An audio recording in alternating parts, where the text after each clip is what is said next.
দলের রক্ষণে যোগ দিতে হচ্ছে। আরও একটা লং থ্রো ইন্ডিয়ার রাহুল ভাইকে তারিক লাফিয়ে উঠেছিলেন।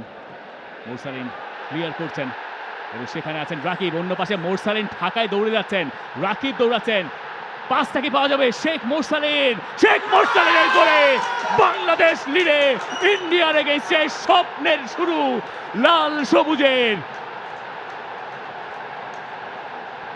বাংলাদেশ এগিয়ে গেছে, বাংলাদেশ গোল করেছে শেখ মোরসালিন, তিনি গোলটা করলেন। রাকিবকে বলটা ছাড়লেন, রাকিব তার মার্কারদের ছিটকে ফেললেন এবং এরপর যে বলটা বাড়িয়ে দিলেন সেখান থেকেই গ্যালারিতে উঠেছে এই আলোড়ন, কারণ নামটা শেখ মোরসালিন তার গোলে।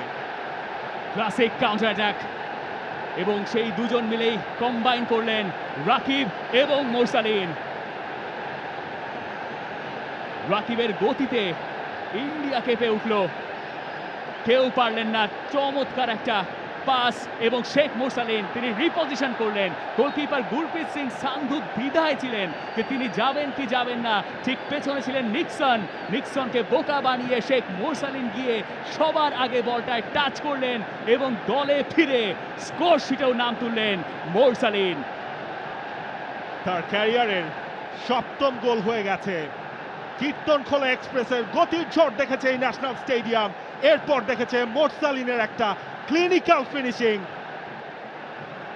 Number 7 is roaring. For more updates